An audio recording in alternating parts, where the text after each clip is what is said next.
الحمدللہ الحمدللہ رب العالمین الصلاۃ والسلام علی رسولہ الکریم فاعوذ باللہ من الشیطان الرجیم بسم اللہ الرحمن الرحیم۔ سورہ نساء کی آج ہم آیت 81 سے بات شروع کریں گے۔ آیت 80 میں ہم نے یہ بات پڑھی تھی کہ من یطیع الرسول فقد اطاع اللہ، جس نے رسول کی اطاعت کی اس نے اللہ کی اطاعت کی، ومن تولی، اور جو اللہ کی اطاعت سے پھرے گا تو وہ اللہ کے رسول کی اطاعت سے پھرے گا تو وہ اللہ کی اطاعت سے پھر گیا۔ یہ معنی تھے اس کے اندر۔ اب اس کے لحاظ سے منافقین کا ایک بات زیر بحث آ رہی ہے۔ پیچھے وہ بات جہاد کی چلی تھی، جہاد میں وہ بہانے بنانے لگ گئے، کچھ ایسا ہوا، تو اسی طرح سے یہ بھی ہے کہ جب اطاعت کی بات کی جاتی ہے کہ اللہ کے رسول کی اطاعت کرنی چاہیے، ظاہر ہے کہ اللہ کے رسول کی اطاعت نہیں کریں گے تو پھر کس کی کریں گے؟ تو بظاہر مجلس میں بیٹھ کر تو کہتے کہ وَيَقُولُونَ طَاعَةٌ، جی اطاعت کریں گے جناب، کیوں نہیں، آپ کی بات مانیں گے۔ ظاہر ہے کہ اب جو رسول کی حیثیت ہے اس کے لحاظ سے یہی کہنا بنتا ہے، لیکن ظاہر ہے کہ وہ یہ دل سے نہیں کہتے تھے، منافقت کی وجہ سے وہ اوپر اوپر سے کہتے تھے کہ جی ہم اطاعت کریں گے۔ تو یقولون طاعۃ، جی اطاعت کریں گے جناب، حاضر فرما بردار، کوئی مشکل نہیں ہے۔ لیکن فَإِذَا بَرَزُوا مِنْ عِنْدِكَ، لیکن جب وہ آپ کے یہاں سے اٹھ کے چلے جاتے ہیں، بَيَّتَ طَائِفَةٌ مِّنْهُ، تو ان میں سے ایک گروپ جو ہے وہ چھپ کر بحثیں کرتا ہے، باتیں کرتا ہے۔ بیتہ کا مطلب ہوتا ہے رات کے وقت کوئی کام کرنا، باتیں کرنا، تو پھر یہ آہستہ آہستہ اس کے اندر چھپ کر کام کرنے کے معنی پیدا ہو گئے، ٹھیک ہے۔ یعنی آپ کے سامنے مجلس میں تو اطاعت کی بات کرتے ہیں، لیکن چھپ کر اپنے ساتھیوں میں بیٹھ کر یہ کچھ اور باتیں کرتے ہیں۔ بیتہ طائفۃ منہم، ان میں سے ایک گروہ جو ہے وہ راتوں کو بیٹھ کر یا چھپ کر یا اپنی مجلسوں میں، نجی مجلسوں میں، خفیہ مجلسوں میں باتیں کرتے ہیں، سازشیں کرتے ہیں۔ غیر اللہ ذی تقول، اس کا الٹ جو ان لوگوں نے کہا ہوتا ہے یا آپ نے کہا ہوتا ہے، دونوں امکان ہے، مطلب ایک ہی رہے گا کہ آپ نے جس بات کی اطاعت کا کہا ہوتا ہے اور وہ کہتے ہیں یہ اطاعت کریں گے، لیکن اس کے خلاف جا کر باتیں کر رہے ہوتے ہیں، اور دوسرا یہ کہ یہ گروپ جو کہہ کر گیا تھا اس کے خلاف، ٹھیک ہے۔ تو جو بھی منافقین ہوتے ہیں وہ ظاہر ہے کہ ہر بات کو ماننے کو تیار نہیں ہوتے۔ کچھ باتیں ان کو، جیسے سورہ البقرہ کے شروع میں بیان ہوا ہے کہ جو باتیں ان کے سازگار ہوتی تھی، پسند کی ہوتی تھی، ان کو لگتا تھا کہ ٹھیک ہے، کوئی مسئلہ نہیں، کوئی نقصان نہیں، اس میں کر لیتے تھے، اور جیسے کوئی نقصان والی بات سامنے آتی یا ان کے اپنی پرانی شریعت کے خلاف،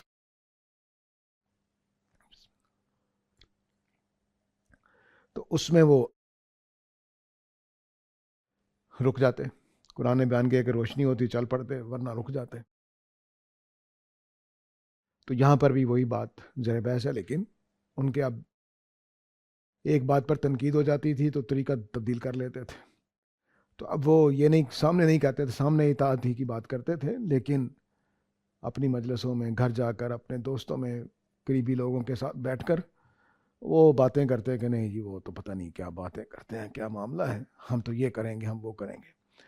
تو جو بات کہی گئی ہوتی تھی اس کے خلاف پھر وہ سازشیں کرتے تھے، پلاننگ کرتے تھے، مشورے کرتے تھے۔ آگے اللہ تعالیٰ نے فرمایا کہ واللہ یکتب ما یبیتون، اللہ تعالیٰ ان کو لکھ رہے ہیں جو یہ بیٹھ کے مشورے کرتے ہیں چھپ چھپا کر۔ فَأَعْرِضْ عَنْهُمْ، تو ابھی آپ ان سے منہ موڑ لیجئے، ابھی ان کو کچھ نہیں کہنا ہے۔ یہ پیچھے بھی 2-3 موقعوں پر ہم پڑھ چکے ہیں کہ ابھی روکا جا رہا تھا کہ ابھی آپ ان سے گریز کریں۔ وَتَوَكَّلْ عَلَى اللَّهِ، اور اللہ پر بھروسہ کریں۔ وَكَفَى بِاللَّهِ وَكِيلًا، اور اللہ تعالیٰ بھروسے کے لیے کافی ہیں۔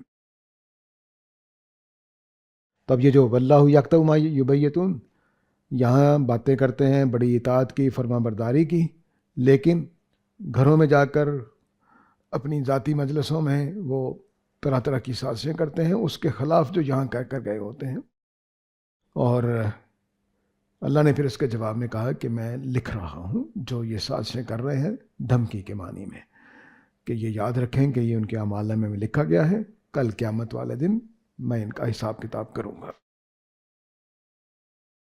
تو پہلی بات جواب میں یہ کہی گئی ہے کہ اللہ تعالیٰ لکھ رہے ہیں. تو گویا یہ بتا رہے ہیں کہ اس میں جتنے بھی دھمکی کے جملے ہوتے ہیں قرآن مجید میں، اس میں دو پہلو ہوتے ہیں، مجرموں کے لیے دھمکی اور مومنین کے لیے تسلی، کہ کوئی بات نہیں، یہ سازشیں کر رہے ہیں تو کر لیں، پکڑے جائیں گے. تو واللہ یکتب ما یبیتون، اللہ تعالیٰ ان کی ساری سرگرمیاں جو ہے سازشوں والی اور مشوروں والی وہ لکھ رہے ہیں. تو آپ نے کچھ نہیں کہنا، یعنی میں ان کی سزا کا انتظام کر لیا ہے، ان کو سبق سکھائیں گے، لیکن ابھی آپ گریز کریں. یہ جو گریز ہے یہ دعوت کی حکمت عملی کے اعتبار سے ہے، یہ کوئی کمزوری نہیں تھی. دعوت جو دینی ہوتی ہے، پیغام پہنچانا ہوتا ہے، لوگوں کو قائل کرنا ہوتا ہے، اس میں بڑے لمبے عرصے تک معاف کرنے کا، اعراض کرنے کا رویہ مطلوب ہوتا ہے. وہ ہمارے جیسے نہیں تھے، نبی کریم صلی اللہ علیہ وسلم یا اللہ تعالیٰ ہمارے جیسے نہیں ہے کہ 2 منٹ بعد کی تم نے بات نہیں مانی، تم کافر ہو، زندیق ہو یا فلان ہو، ایسا نہیں تھا. تو مسلسل اس معاملے میں یہ بات قرآن مجید میں آپ کو نظر آئے گی کہ جیسے یہ بھی جملہ بولا گیا ہے کہ ولا تکن کا صاحب الحوت، مچھلی والے کی طرح نہ ہو جانا، صبر کرنا. تو یہاں پر بھی اسی بات کی بات ہو رہی ہے کہ ان کی سازشیں ان کو کرنے دو، جو باتیں کر رہے ہیں کرنے دو، آپ نے ان کو اس مسئلے میں کچھ نہیں کہنا. ظاہر ہے کہ جب قرآن میں آ گیا تو ان کو پتہ تو چل گیا ہے کہ نبی کریم صلی اللہ علیہ وسلم کو ہی پتہ ہے کہ سازشیں ہو رہی ہیں، بات چیت ہو رہی ہے، تو وہ رک جائیں گے اسی سے.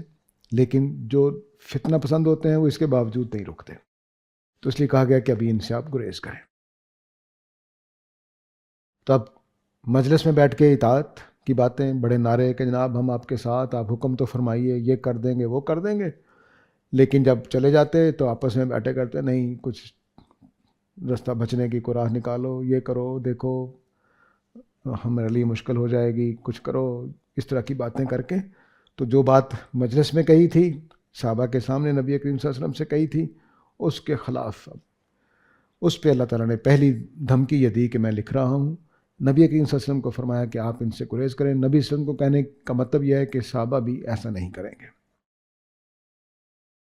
آگے فرمایا وتوکل علی اللہ، اور اللہ پہ بھروسہ کرو. اب اس میں مطلب کیا ہے کہ جو یہ سازشیں کر رہے ہیں تو کیا یہ سازشوں میں کامیاب تو نہیں ہو جائیں گے؟ تو فرمایا کہ نہیں، اللہ پہ بھروسہ کرو. اللہ تعالیٰ نے جو سازش ان کی کامیاب ہونے دینی ہے بس وہی ہونے دیں گے، اور اس میں بھی آپ کے لیے فائدہ ہوگا، اس میں بھی آپ کے لیے کوئی مسئلہ نہیں ہوگا. اور جو کامیاب نہیں ہونے دینی وہ نہیں. تو بس اللہ پہ بھروسہ کرو کہ جو کچھ یہ کریں گے وہ خدا کی نگرانی میں ہے، خدا کے کنٹرول میں ہے. وتوکل علی اللہ، تو اللہ پہ بھروسہ کریں کہ اللہ تعالیٰ ان کی سازشوں کو ایسا نہیں ہونے دیں گے کہ جو بالکل تباہی کا سامان کر دیں. توکل جو ہے یہ میں پہلے بھی 2-3 دفعہ آ چکا ہے.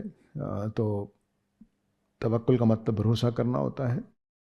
بھروسے کا مطلب ہوتا ہے کہ اس شخص جس پر ہمیں اعتماد ہے کہ وہ ہمارے کام آئے گا، اس کے اوپر ہم معاملے کو ڈال دیتے ہیں کہ جی ٹھیک ہے آپ کے سپرد، تو اب دیکھتے ہیں کیا ہوتا ہے. تو گویا اس ساری بات کو کہ منافقین جو سازشیں کر رہے ہیں اس کو اللہ تعالیٰ پہ ڈال دیا جائے، ان کے سپرد کر دیا جائے کہ آپ سنبھالیے اس مسئلے کو. تو توکل اللہ کا مطلب لوگ یہاں توکل کے معنی کچھ عجیب و غریب سے لے لیتے ہیں کہ جو بھی میں نے کر دیا، اب اللہ پہ بھروسہ. نہیں، یہ مطلب نہیں ہے اس کا. اللہ پہ بھروسے کا مطلب ہے کہ ہم اپنے معاملات میں خدا کے سپرد کر دیتے ہیں، پھر اللہ تعالیٰ ہمارے ساتھ اچھا کریں یا برا کریں، دونوں صورتوں میں ہمارے لیے اچھا ہے. برا کریں تو اس معنی میں کہ ہمارے گناہ جڑیں گے، ہمیں ایک امتحان میں ڈالا ہے تو اگر ہم اس میں پاس ہو گئے تو اگلی منزلیں، درجات بلند ہوں گے. اور اگر اللہ نے ہماری پسند کا کام کر دیا تو کیا ہی بات ہے، دنیا میں بھی وارے نیارے اور آخرت میں بھی وارے نیارے. تو یہ سپرد کر دینے کا معاملہ ہے. اس کو نبی کریم صلی اللہ علیہ وسلم نے بہت پہلوؤں سے سمجھایا ہے، لیکن انڈائریکٹ طریقے سے. نبی کریم صلی اللہ علیہ وسلم کبھی اس طرح سے نہیں سمجھاتے کہ میں فلاں آیت کے تحت تمہیں یہ کہہ رہا ہوں کہ ایسا، اس کا مطلب یہ ہے. وہ قرآن بھی اتر رہا ہے، وہ بھی باتیں سمجھا رہے ہیں. تو آپ نے فرمایا کہ کل رضیت باللہ ربن، میں خدا کے رب ہونے پر راضی ہو گیا.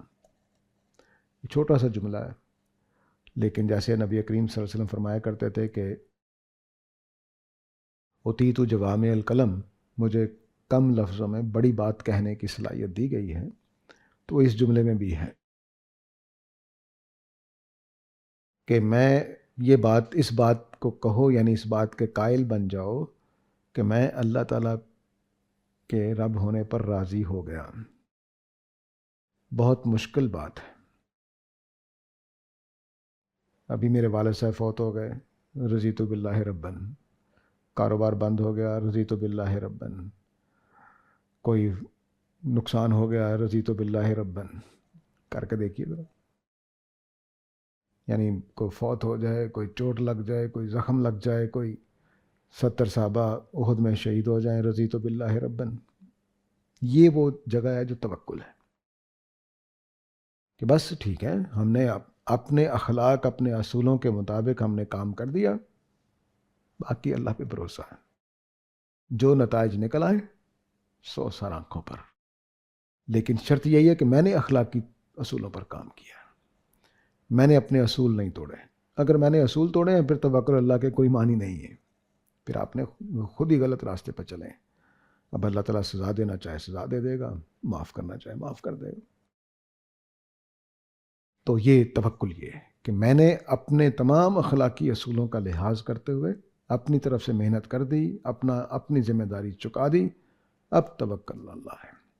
تو یہاں بتایا جا رہا ہے کہ یہ ان کو سازشیں کرنے دو، آپ نے گریز کرنا ہے، باقی ذمہ میرے ہیں. وَكَفَى بِاللَّهِ وَكِيلًا، اور اللہ تعالیٰ کافی ہیں وکیل ہونے کے لیے. وکیل عربی زبان میں اس معنی میں نہیں جس معنی میں ہم بولتے ہیں. وکیل ہوتا ہے ذمہ دار، نگران، جس پر بھروسہ کیا جائے. وہ یہاں یہ اسی معنی میں، آخری معنی میں ہے. تو بھروسہ کرنے کے لیے اللہ تعالیٰ کافی ہے. مطلب یہ کہ یہ منافقین سارے جمع ہو کے آ جائیں، اگر اللہ تعالیٰ نے کام نہیں ہونے دینا تو نہیں ہونے دے گا. بھروسہ اسی پر کرنا چاہیے جو سب سے زیادہ بھروسے کے لائق ہو. تو اللہ سے بڑھ کر تو کوئی لائق نہیں ہے کہ اس پر بھروسہ کیا جائے. لیکن اللہ کا بھروسہ اس طرح کا بھروسہ نہیں ہے جس طرح کا میں اپنے والد صاحب پر کرتا ہوں، یا میں کسی بڑے افسر پر کر لوں، کسی بڑے آدمی پر کر لوں. اس طرح کا نہیں ہے. دونوں میں فرق کیا ہے وہ سمجھ لیجئے. کہ میں نے اپنے والد صاحب پر بھروسہ کیا ہے کہ والد صاحب مجھے کل آپ نے، اگلے مہینے میری جاب ختم ہو گئی، کھانا آپ نے کھلانا ہے، میں آپ پہ بھروسہ کر رہا ہوں. والد صاحب نے وعدہ کر لیا کہ ٹھیک ہے اگلے مہینے کھانا کھلا دوں گا تمہیں 3 ٹائم کا. اللہ تعالیٰ پہ بھروسہ کریں کہ آپ مجھے اگلا مہینہ کھانا دیتے رہیں گے. لازم نہیں ہے کہ پورا مہینہ ملے، کیونکہ اس نے وعدہ نہیں کیا. میں نے تو بھروسہ کر لیا خدا پر ایمان کی بنیاد پر، لیکن اللہ تعالیٰ چونکہ آزمانے کے لیے دنیا بنائی ہے تو ہو سکتا ہے کہ مجھے ہفتہ بھر کھانا نہ دیں. ایمان پر قائم رہتے نہیں رہتے. میں نے اللہ پہ بھروسہ کر لیا کہ اولاد دے دے، نہیں دے رہا. تو خدا کے بھروسے میں یہ وہ ایک پہلو ہے جو آزمائش والا پہلو ہے، کہ اس نے آزمانے کے لیے آپ نے بھروسہ کر لیا، اس نے پورا نہیں کرنا، اس نے اپنی مرضی کے مطابق پورا کرنا ہے، کیونکہ اس نے وعدہ نہیں کیا. ہاں اگر اللہ تعالیٰ بھی ہم سے کلام ہو رہا ہوتا، ہم کہتے یا اللہ مجھے اولاد دے، اور اللہ تعالیٰ کہتے ہاں میں دوں گا، اب تسلی ہے. لیکن چونکہ وہ وعدہ نہیں کرتا، ہم یک طرفہ بھروسہ کرتے ہیں، تو پھر اپنی حکمتوں کے تحت ہمارے بھروسے کو جانچتا بھی رہتا ہے، اور جتنا پورا کرنا ہوتا ہے پورا بھی کرتا رہتا ہے. تو یہ فرق ہے جس کو سمجھنا چاہیے. اسی وجہ سے شرک کا رستہ کھلتا ہے، اسی وجہ سے دوسرے جو واسطے ہوتے ہیں وہ پیدا ہوتے ہیں. کوئی جب ہم نے کہا کہ اللہ مجھے اولاد دے، میں دعائیں کر کر کے تھک گیا، علاج کرا کبھی تھک گیا، اب کسی ہمسائی نے آ کر کہا میری بیگم سے کہ جاؤ بھائی وہ فلاں بابا جی ہیں وہ اولاد عطا کر دیتے ہیں، راستہ کھل گیا شرک کا. کیونکہ اللہ نے تو آزمانا تھا. خدا پہ بھروسے کا مطلب ہے کہ آزمائش پہ بھروسہ کرنا ہے. تو یہاں سے ہی پھر وہ تو چونکہ آزمانے کا یہ سارا کچھ جو کچھ دنیا میں ہو رہا ہے یہ آزمانے کے لیے ہو رہا ہے. تو اس لیے جو وعدے پورے نہیں، اللہ تعالیٰ جو دعائیں پوری نہیں کرتے اس کے پیچھے بھی آزمائش ہے کہ میرا بندہ شرک کی طرف جاتا ہے کہ نہیں جاتا، میری دہلیز چھوڑ کے جاتا ہے کہ نہیں جاتا، مجھ سے مانگنے کا عمل ترک کرتا ہے کہ نہیں کرتا، مجھ سے شکایت میں آتا ہے کہ نہیں آتا. تو یہ وہ ہے رضیت باللہ ربًا، میں اپنے رب پر راضی ہو گیا، اللہ پر، اس کے رب ہونے پر. یہ بڑی مشکل منزل ہے، لیکن جو اس کو عبور کر جائے گا وہ نفس مطمئن ہے. وہ سورہ فجر کے مطابق میرے بندوں میں شامل ہو جاؤ اور جنت میں داخل ہو جاؤ، وہ یہ منزل پا جائے گا. تو یہ ہے توکل، اس کو سمجھنا چاہیے. تو یہاں لیکن یہاں جو کہ بات ہے یہ خدا کی طرف سے وعدے کی بات ہے. اللہ تعالیٰ خود کہہ رہے ہیں کہ تم ان کی سازشیں تمہیں کوئی نقصان نہیں پہنچا سکیں گی، آپ بے فکر رہیے.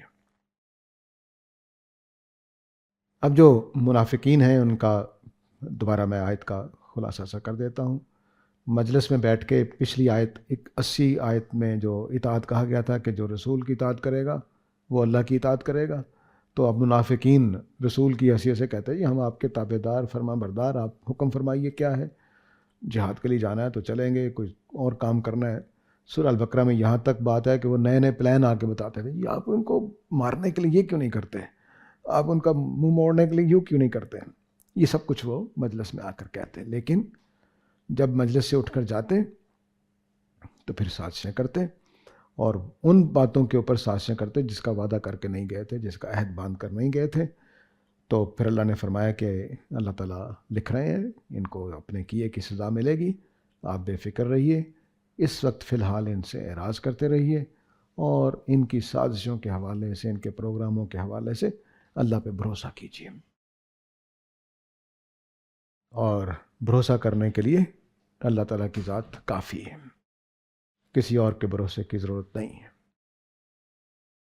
جی اب جو اس میں کفا باللہ وکیلا میں ایک اور پہلو ہے کہ جی جا کر منافقین کے بڑے سے بات کی جائے، اس کو سمجھایا جائے کہ جناب اپنے لوگوں کو روکیے، یہ کس طرح کی باتیں کرتے. نہیں، اس کی ضرورت نہیں ہے، اللہ تعالیٰ کافی ہے.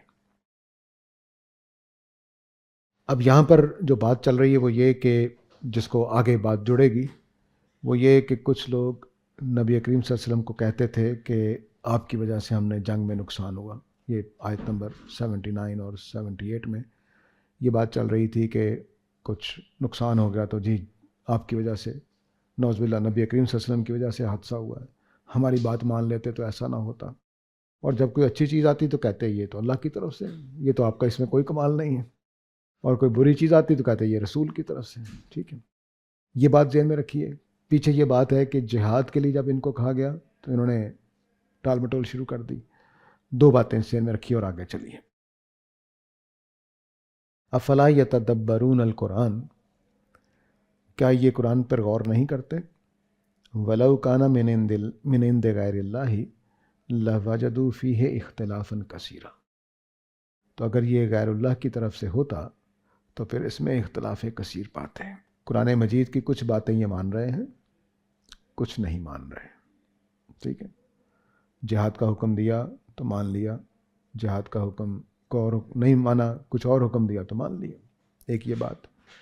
نبی کریم صلی اللہ علیہ وسلم کو کہہ رہے ہیں کہ جی یہ آپ حکم دے دیتے ہیں، عہد کے لیے آپ نکلے تھے، اللہ نے تو کوئی حکم نہیں دیا تھا، آپ نکلے تھے، آپ نے غلط پلاننگ کی، آپ نے نعوذ باللہ یہ کر دیا، آپ نے یہ کر دیا. آگے اللہ تعالیٰ فرما رہے ہیں کہ تم نے کیا قرآن پر غور نہیں کیا؟ کیا انہوں نے قرآن پہ غور نہیں کیا؟ اگر اس میں میرا کلام بھی ہے یعنی اللہ کا، اور رسول کا کلام بھی ہے، ٹھیک ہے، تو پھر تو اس میں اختلاف کثیر ہوتا. تو جو کچھ آج تک قرآن میں اترا ہے اس آیت تک، وہ جو کچھ ہے وہ میرا ہی کلام ہے. تو تم اصل میں کیا کر رہے ہو، مجھے ہی آدھا مان رہے ہو. یہ بہانہ کر کے یہ تو رسول کا حکم ہے، یہ اللہ کا حکم ہے. نہیں، دونوں کے دونوں حکم اللہ کے. رسول نے جو حکم دیے ہیں قرآن مجید کی ذریعے سے وہ سارے کے سارے میرے ہیں. تو تم انہوں نے غور نہیں کیا کہ اگر قرآن مجید میں دو لوگوں کی باتیں شامل ہوتی، دو لوگوں کی باتیں شامل ہوتی تو اس میں تو زیادہ فکر آ جاتا. اب اختلافاً کثیرہ کو بھی سمجھ لیجئے، پھر میں باقی آیت کو واضح کرتا ہوں. جب عربی میں مبالغہ کیا جاتا ہے انکار میں تو اس کا مطلب پھر یہاں عام طور سے ہم ترجمہ کرتے ہیں نا کہ تو اس میں بہت اختلاف پاتے ہیں، یہ مطلب نہیں ہے. مطلب ہے کہ کچھ بھی اختلاف نہ پاتے، ذرا بھی اختلاف نہ پاتے. قرآن مجید میں ہے لیس اللہ بظلام للعبید، اللہ تعالیٰ لوگوں پر بہت ظلم کرنے والے نہیں ہیں، یعنی تھوڑا بہت کر لیتے ہیں، نہیں. عربی زبان میں اس کا مطلب ہے ذرا بھی ظلم کرنے والے نہیں. سمجھ رہے؟ تو یہ عربوں کا ایک بات کرنے کا طریقہ ہے، ہم سے مختلف ہے. اس لیے اگر اس کو لاجیکلی دیکھیں گے تو کہیں گے یار 2-4 چیزوں کا اختلاف پایا جا سکتا ہے، بہت اختلاف نہیں ہوگا. یہ مطلب نہیں ہے، مطلب ہے کہ اس میں ذرا بھی اختلاف نہیں ہوگا. ہم ترجمہ غلط کرتے ہیں، مفہوم صحیح لیتے ہیں. ترجمہ ہم یہی کرتے ہیں کہ اس میں بہت اختلاف نہیں پایا جاتا. اگر اللہ غیر اللہ کا ہوتا تو اس میں بہت اختلاف پایا جاتا، ترجمہ یہی ہوگا. لیکن معنی یہی لیتے ہیں کہ نہیں ذرا بھی اختلاف نہیں ہوگا. تو مجبوری ہے ہماری کہ اللہ کی کتاب میں تو کوئی 2 غلطیاں بھی نہیں ہونی چاہیے. ایک تو یہ بات ہو گئی اختلاف کثیر کی. دوسری یہ بات کہ ہم سیاق و سباق کے لحاظ سے بات یہ ہے کہ قرآن مجید میں اللہ اور رسول کے احکام شامل نہیں ہیں، سارے کے سارے اللہ کے احکام ہیں. سیاق و سباق کے اعتبار سے یہ مطلب ہے. لیکن سیاق و سباق سے ہٹا کے اس کے اندر یہ مطلب بھی پیدا ہو جاتا ہے، یا دوسرا فائدہ کہہ لیجیے آیت کا یہ ہے کہ قرآن مجید کے لیے یہ دلیل بن گئی بات کہ اگر یہ غیر اللہ کی بات ہوتی تو اس میں بہت اختلاف پایا جاتا. تو پہلے معنی کے اعتبار سے یہ منافقین کو بتایا جا رہا ہے کہ یہ اللہ اور رسول کا کلام نہیں ہے، یہ صرف اللہ کا کلام ہے. تو تم پورے کو مانو، پورے کو مانو گے تو میری اطاعت ہوگی. اور رسول کی اطاعت کا پیچھے ذکر ہو گیا، ان کی بھی اطاعت کرنی ہے. تو تینوں اطاعتیں ہو گئی، یعنی قرآن کے وہ حکم جو تمہیں پسند آ رہے ہیں تم مان رہے ہو، وہ بھی اللہ کے احکام ہیں. اور جو قرآن کے وہ احکام جو اللہ ہی کے ہیں لیکن تمہیں پسند نہیں آ رہے، تم نہیں مان رہے ہو، دوسری چیز ہو گئی، اس کو بھی ماننا ہے. تیسری یہ بات کہ اللہ کے رسول جو کہتے ہیں تو اللہ کے رسول کی اطاعت بھی میری اطاعت ہے، اس کو بھی ماننا ہے، خواہ وہ قرآن میں آئے یا نہ آئے. تو یہ ہو گئی سیاق و سباق کے اعتبار سے بات کہ منافقین کو کہا جا رہا ہے کہ تم غور کیوں نہیں کرتے، اگر یہ غیر اللہ کی طرف سے ہوتا تو اس میں بہت ساری چیزیں مختلف ہوتی. یعنی 2 ارادے شامل ہوتے، ایک نبی مکرم کا اور ایک اللہ جل جلال کا. تو یہ ہو گیا افلا یتدبرون القرآن. اب جو افلا یتدبرون القرآن ہے یہ استفہام انکاری اس کو ہم کہتے ہیں، یعنی یہ بتانے کے لیے کہ تم نے غور ہی نہیں کیا. افلا، کیا انہوں نے غور کیا قرآن میں؟ نہیں کیا. کر لیتے تو لواجدو یہ پاتے. ٹھیک.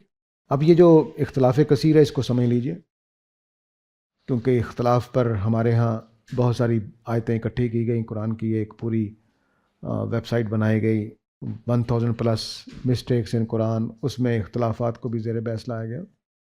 اختلاف کا مطلب کیا ہوتا ہے اس کو سمجھ لیجئے تاکہ یہ بات بھی واضح ہو جائے. اختلاف کا مطلب ہوتا ہے کہ ایک جگہ ایک بات کہی، دوسرے کا اس کے الٹ بات کہہ دی.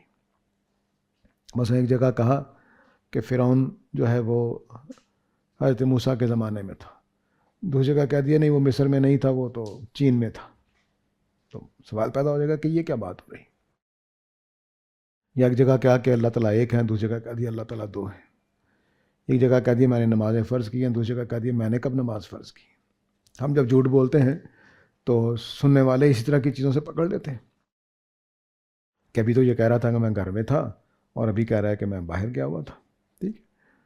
تو یہ جو اختلاف ہوتا ہے یہ ہم پکڑ لیتے ہیں، لیکن بعض جملے ہمارے فہم کی وجہ سے اختلافی لگ رہے ہوتے ہیں لیکن حقیقت میں نہیں ہوتا. اس کی ایک مشہور مثال جو آج کل ایتھیسٹ دیتے ہیں ان میں ایک مثال یہ ہے کہ کہیں اللہ تعالیٰ کہتے ہیں کہ میرا دن جو ہے وہ 50,000 سال کا ہے، کہیں کہتے ہیں 1,000 سال کا ہے. تو یہ تو اختلاف ہو گیا. تو ان آیتوں کو دھیان سے دیکھیں تو اختلاف کی وجہ ہی کوئی نہیں ہے.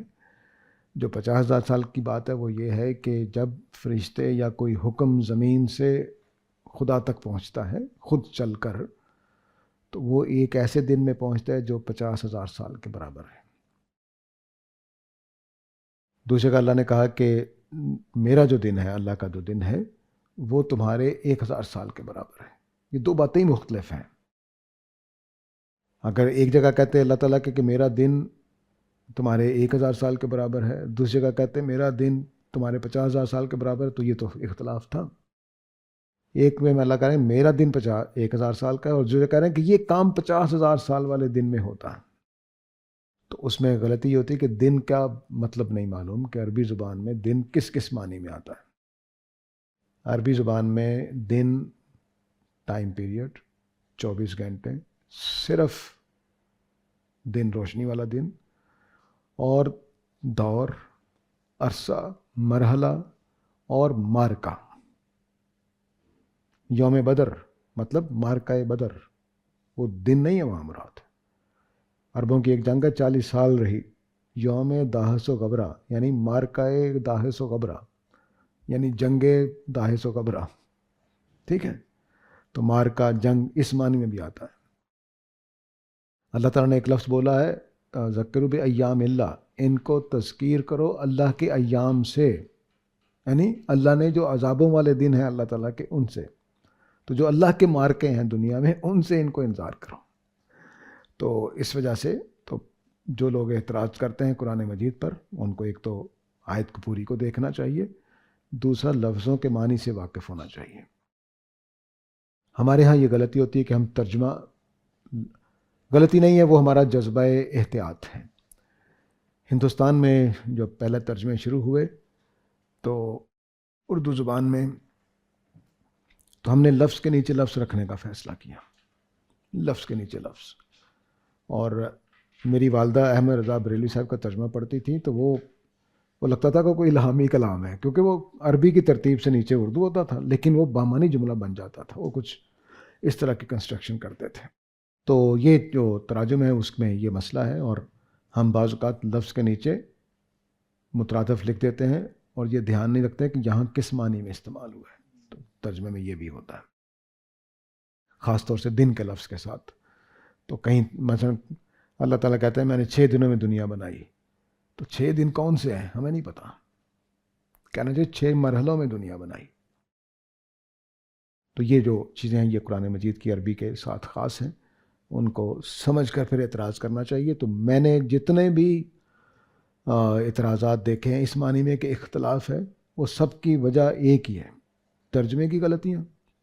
انگریزی والے ترجمے ان لوگوں نے لیے، اس کی غلطیوں کا مطلب وہی احتیاط والا ترجمہ. غلطی کا مطلب یہ نہیں کہ انہوں نے کوئی نالائق آدمی کا ترجمہ تھا، ایسا نہیں ہے. وہ احتیاطی ترجمہ جو ہے کہ دن کا نیچے دن ہی لکھ دیا ہوا ہے. تو اس طرح کی چیزیں ہیں. یا ترجمے میں جب جملہ بنایا گیا ہے تو وہ جملہ اس طرح کا ہے کہ اس کے 2 مطلب ادا ہو سکتے ہیں، ایک جو قرآن والی معنی ہے، ایک جو انہوں نے سمجھ لی ہے. تو یہ بھی ہوا ہے. تو اس طرح کی چیزیں جو ہیں وہ اختلاف کثیر میں، اختلاف کثیر نام کی کوئی چیز نہیں ہے.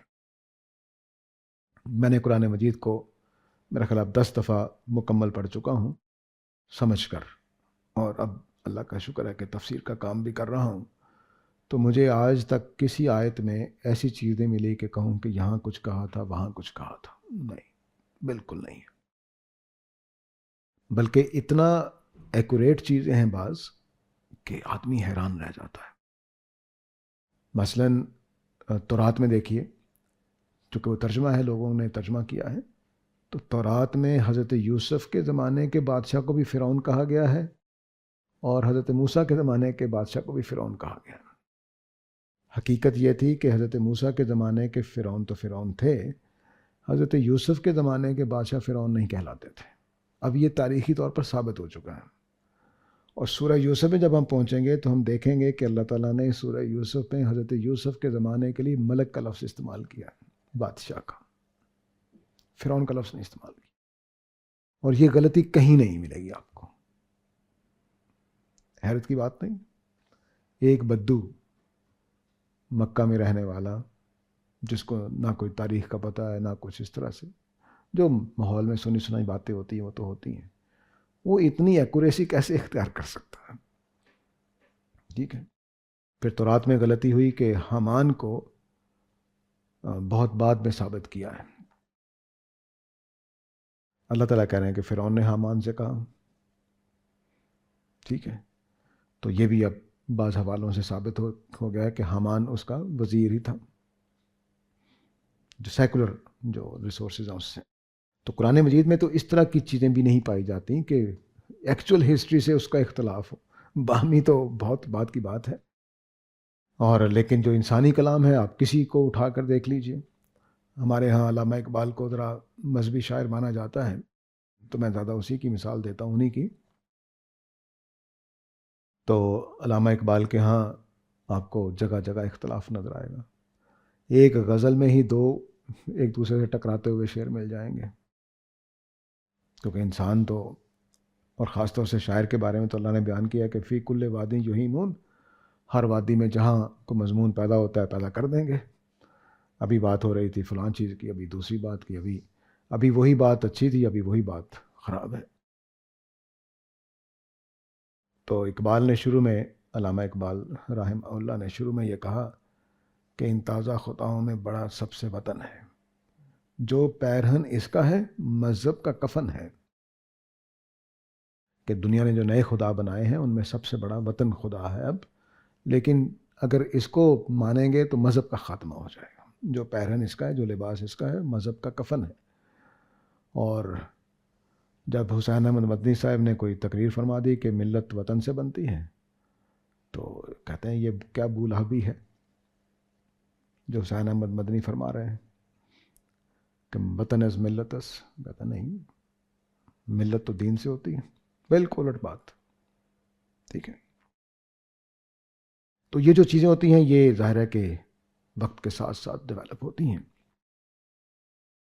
انسانوں کے اندر یہ چیز آپ ختم نہیں کر سکتے، کیونکہ مجھے پتہ نہیں اب وہ حقیقی واقعہ ہے کہ نہیں. تو قائد اعظم صاحب پر اعتراض کیا غالباً نہرو نے کہ تم پچھلے مہینے تو یہ بات کہی تھی. تو انہوں نے کہا میں کبھی کسی زمانے میں 6ٹھی کلاس میں پڑھتا تھا، تو اب 6ٹھی کلاس والی باتیں کرتا رہوں. ٹھیک ہے نا. تو یہ جو لوگ جو یو ٹرن کو برا سمجھتے ہیں ان کے لیے دلیل بھی ہے اس کے اندر. ٹھیک ہے. تو یہ بات ٹھیک ہے کہ ایک بات مجھے پہلے غلط سمجھ آ رہی تھی، آج دوسری سمجھ آ گئی. تو ٹھیک ہے، انسانوں کے ساتھ تو یہی ہے. تو انسانوں کے ساتھ جو معاملات ہیں وہ اس میں اختلاف کثیر ہوتا ہے. لیکن قرآن مجید میں میرے 10 دفعہ کے مطالعے کے بعد ایک چیز بھی نہیں ملی. وَإِذَا جَاءَهُمْ أَمْرٌ مِّنَ الْأَمْنِ أَوِ الْخَوْفِ أَذَاعُوا بِهِ وَلَوْ رُدُّوهُ إِلَى الرَّسُولِ وَإِلَى أُولِي الْأَمْرِ مِنْهُمْ لَعَلِمَهُ الَّذِينَ يَسْتَنبِطُونَهُ مِنْهُمْ. تو فرمایا کہ جب اب یہ اگلا کیس زیر بحث آ گیا. ایک یہ کیس تھا کہ اطاعت کا وعدہ کرتے مجلس میں اور باہر جا کے سازشیں کرتے ہیں، تو اس کے اوپر اللہ تعالیٰ نے کلام فرمایا. پھر یہ بتایا ان کو، ایک بات ان کو کہی کہ میں لکھ رہا ہوں تو میں سب کچھ بھگتنا پڑے گا، اور دوسرا یہ کہ نبی کریم صلی اللہ علیہ وسلم اور صحابہ رضوان اللہ کو کہہ دیا کہ تم نے گریز کرنا ہے اور اللہ پہ بھروسہ کرو. پھر منافقین کو بات سمجھائی کہ قرآن مجید اللہ ہی کی طرف سے ہے، اس میں تمہیں جو بھی احکام آتے ہیں سارے کے سارے ماننے ہیں. یہ نہیں کہ ایک مان لیا دوسرا چھوڑ دیا. اسی کے اندر سے پھر یہ دلیل نکل آئی. اس کے بعد اب انہی منافقین کا ایک اور چیز زیر بحث ہے کہ جب کوئی امن یا خوف کا معاملہ پیش آتا، کوئی حملہ ہو رہا ہے یا کوئی فتنہ پیدا ہو گیا ہے اندر مدینہ کے اندر ہی، تو فرمایا کہ جب کوئی امن یا خوف کا معاملہ پیش آتا ہے اذاعوا بہ، تو اس کو ایسے پھیلاتے ہیں افواہیں بنا کر کہ پتہ نہیں کیا ہو گیا. اس سے ہم اپنے معاشرے کی بھی ابتری کو جان سکتے ہیں. ہمارے ہاں پچھلے کوئی 10-12 سال سے یہ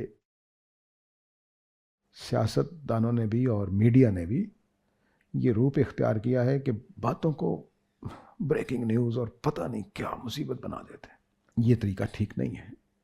معاشرے میں سنسنی پھیلانے کی بجائے سادہ طریقے سے خبر دیں، اس کی جو اہمیت ہے وہ اس کے ساتھ، اور پوری تحقیق کر کے واضح کرنے کے بعد.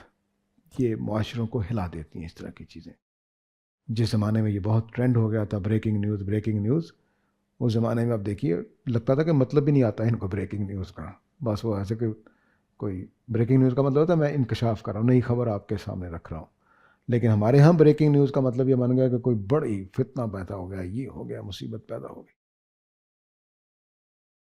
تو یہ جو چیز ہے یہ ظاہر ہے کہ غلط بات ہوتی ہے. تو معاشرے میں خبریں بھی اگر آپ نے دینی ہے تو سلیقے کے ساتھ سمجھ کر پوری حقیقت بیان کر کے. وہ آگے پوری بات اللہ تعالیٰ بیان کر رہے ہیں کہ جب کوئی معاملہ پیش آتا امن کا اور خوف کا تو یہ اس کو پھیلا دیتے ہیں.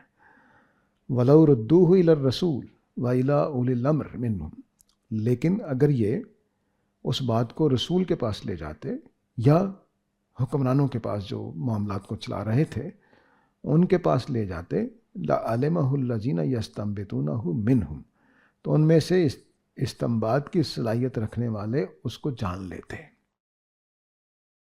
اب اس کے آخری جو ٹکڑا ہے اس کے دو مطلب ہیں، پھر میں پوری بات کو سمجھاتا ہوں. ایک یہ مطلب ہو سکتا ہے کہ منافقین سمجھ جاتے ہیں، منافقین کے سیانے لوگ سمجھ جاتے ہیں.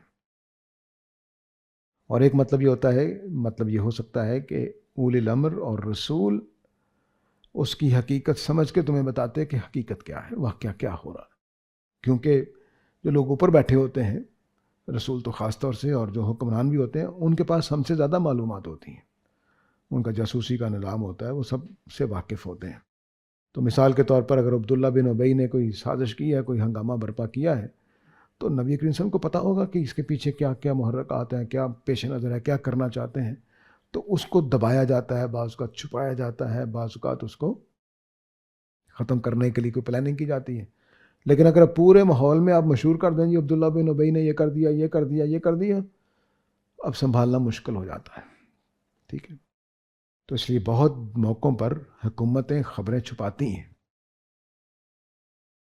مثال کے طور پر جو جنگ ہوئی ہمارے ہاں، تو اس میں ہمارا کوئی ٹینک موو کر کے سرحد کی طرف جا رہا ہے، تو کیا میڈیا کو اجازت ہوگی کہ وہ خبر دے دے اس کی کہ میں نے ایک ٹینک جو ہے وہ انڈیا کے فلاں بارڈر کی طرف جاتے ہوئے دیکھا ہے فلاں جگہ پہ؟ یہ خبر نہیں دی جائے گی. تو اس طرح کی خبریں پھیلانے سے پہلے اہم لوگوں کو آگاہ کرنا چاہیے تاکہ وہ جو بھی انہوں نے اقدام صحیح کرنا ہے وہ کرتے ہیں، تاکہ فتنہ پیدا نہ ہو، سنسنی پیدا نہ ہو، خوف و ہراس پیدا نہ ہو. تو جو خوف و ہراس پیدا کرنا، سنسنی پیدا کرنا، یہ فتنہ پسندوں کا کام ہوتا ہے. اور ہمارے میڈیا نے پچھلے کئی برسوں میں یہ کردار بخوبی ادا کیا ہے، بعض سیاستدانوں نے بھی. اب تو خیر سارے ہی کہہ لیجئے، بعض کہنے کی اب ضرورت نہیں ہے. ٹھیک ہے جی. تو یہ کام نہیں کرنا چاہیے. سوسائٹی کو جو امن ہے، خوف ہے، وہ بہت قیمتی چیز ہے. امن کو چھوٹی چھوٹی باتوں سے خراب کر کے لوگوں کو پریشان نہیں کرنا چاہیے. ہمارے ہاں پرانے زمانے میں جب انگریز بھی تھا یہاں پر، تو اخباروں کے لیے اور ریڈیو کے لیے پورا ضابطہ اخلاق ہوتا تھا کہ اگر کسی خاتون کے ساتھ اس طرح کا معاملہ ہے تو اس کا نام نہیں چھاپا جائے گا. آپ تو تصویروں کے ساتھ چھاپتے ہیں، کتنا فرق ہے. تو خود میں نے نوائی وقت میں ایک کالم پڑھا تھا کہ یہ کیا کسی اخبار نے نام لکھ دیا کسی خاتون بچی کا. تو وہ کالم لکھا گیا اس میں کہ یہ کیا بات ہے، یہ تو ہمارے صحافت کے ضوابط کے خلاف ہے کہ کسی بچی کے ساتھ ایسا ہو تو اس کا نام نہیں چھاپا جائے. تو یہ جو چیز ہے یہ اب ظاہر ہے کہ آہستہ آہستہ مٹتی جا رہی ہے، چونکہ کوئی اخلاقی ضابطے کسی جگہ نہیں ہوتے ہیں. مادی منفعت، پیسہ کمانا، شہرت حاصل کرنا، یہ اب زیادہ غلبہ پا گئی چیزیں. اس لیے جو اخلاقی اصول ہیں ان کے اوپر ہم کاربند نہیں رہتے. ہاں. تو اب یہ دوسرا ان کا کام تھا کہ جب کوئی ماحول میں کوئی خرابی پیدا ہوتی، کوئی ہنگامہ ہو گیا، کوئی جنگ کا خطرہ ہو گیا ہے یا کچھ ہو گیا، تو وہ ایسے پھیلاتے اپنے اس میں نمک مرچ مسالے لگا کر کہ پورے معاشرے کے لیے مصیبت بن جاتی. اس کے اوپر اللہ تعالیٰ تنقید کر رہے ہیں. پہلا کام یہ کہ جب کوئی خبر، مثال کے طور پر ہمارے محلے میں ہنگامہ ہوا ہے تو ذمہ دار لوگوں تک بات پہنچائی جائے تاکہ وہ اس کو سنبھال لیں، اور جو انہوں نے سمجھنا ہے اس کے سمجھ کے ہمیں بھی بتائیں کہ کیا ہوا ہے. آگے بہت ہی مشکل بات ہے جو اللہ تعالیٰ نے کی ہے، کیونکہ یہ سادہ سا ایک دنیاوی سا معاملہ لگ رہا تھا، لیکن فرمایا کہ وَلَوْلَا فَضْلُ اللَّهِ عَلَيْكُمْ، اگر اللہ تعالیٰ کا تم پر فضل نہ ہوتا، وَرَحْمَتُهُ، اور اس کی رحمت تم پر نہ ہوتی، لَاتَّبَعْتُمُ الشَّيْطَانَ إِلَّا قَلِيلًا، تو تم سب لوگ شیطان کی پیروی کرتے سوائے کچھ کے. تو گویا مطلب یہ ہوا کہ یہ خوف اور امن کی باتوں کو اس طرح سے پھیلانا یہ شیطان کی راستہ ہے. تو یہ چھوٹا معاملہ نہیں ہے اللہ کی نگاہ میں. وجہ کیا ہے کہ اللہ کے رسول کے خلاف ہو رہی بات. تو جو کوئی فتنے کے لیے کرے گا کسی ملک کے خلاف، کسی ریاست کے خلاف، تو وہ بھی اصل میں شیطان کے ہاتھ میں ہے. لیکن اللہ کے رسول کے مقابلے میں تو بالکل ہی واضح ہے کہ اللہ کے رسول کو نعوذ باللہ گرانے کے لیے یا ان کو رسوا کرنے کے لیے یا ان کی حکومت کو کمزور کرنے کے لیے اگر کوئی کرے گا تو وہ شیطان سے بڑھ کر اور کیا ہوگا. تو اب دیکھیے کہ اس آیت میں منافقین کا ایک اور ریشہ دوانی کو بیان کیا گیا ہے کہ جب بھی کوئی امن کا واقعہ یا خوف کا واقعہ ہوتا تو اس کو لے کر دوڑ پڑتے، ادھر ادھر مرچ مسالے لگا کر بتاتے پھر رہے ہیں. اصل کام کیا ہونا چاہیے کہ فوراً ذمہ داروں کو بات پہنچائی جائے تاکہ وہ معاملے کو سمجھ کر اس کا حل نکالیں. اور اگر ایسا نہیں کرو گے تو شیطان کے ہتھے میں ہو. یہ اس آیت کا پوری مضمون ہو گیا. اب یہ اللہ تعالیٰ کا جو جملہ ہے کہ وَلَوْلَا فَضْلُ اللَّهِ عَلَيْكُمْ وَرَحْمَتُهُ، اگر اللہ کا فضل اور رحمت نہ ہوتی تو تم شیطان کی پیروی کرتے رہتے. یعنی اللہ تعالیٰ اب روک رہے ہیں تمہیں کہ آئندہ ایسی حرکت نہیں ہونی چاہیے، خبریں ایسے نہیں پھیلا دینی چاہیے، بلکہ بڑوں کو بتانی چاہیے جو معاملے کو سنبھالے. گھر کے اندر جو کوئی معاملہ ہو جائے بہن بھائیوں کے بیچ میں تو والدین کو بتانا چاہیے، بتائے اس کہ آپ بدنام کرنا شروع کر دیں. چچا کو بتا رہے ہیں، تایا کو بتا رہے ہیں، خالہ کو بتا رہے ہیں، ہمسایوں کو بتا رہے ہیں، سیدھے جا کے والدین کو بتائیں کہ ابا جان گھر میں یہ مسئلہ پیدا ہو گیا. ٹھیک ہے. اسی طرح کسی ادارے میں مسئلہ ہے تو سیدھا جا کر ادارے کے محتمم کو بتائیں کہ بھئی یہ مسئلہ خراب ہو گیا، آپ کے فلاں دو صاحب لڑ پڑے ہیں. یہ نہیں کہ یہ جناب بہت ہی بڑا خطرناک ہے، پتہ نہیں اس کو عقل کوئی نہیں ہے، یہ کوئی نہیں ہے، وہ کوئی نہیں ہے، اور لڑائی اور بھڑکا رہے ہیں آپ. یہ نہیں ہونا چاہیے. جتنی شکایتیں، جتنے اس طرح کے مسائل ہوں، سیدھے اولی الامر کے پاس جائیں. اولی الامر کے معنی آپ یہاں واضح ہو رہے ہیں آپ کو. اسی کی روشنی میں آپ پیچھے جو آیت تھی اس کو سمجھ سکتے ہیں جس میں کہا گیا ہے کہ اللہ کی اطاعت کرو، اللہ کے رسول کی اطاعت کرو اور اولی الامر کی اطاعت کرو. تو رولرز کی مراد ہے وہاں پر بھی، یہاں پر بھی رولرز مراد ہیں جو معاملے کو چلا رہے ہیں. تو یہ آج کی آیتیں تھی جی. ہمارا وقت ہو گیا ہے تو یہاں پہ روک لیتے ہیں. وآخر دعوانا الحمدللہ رب العالمین.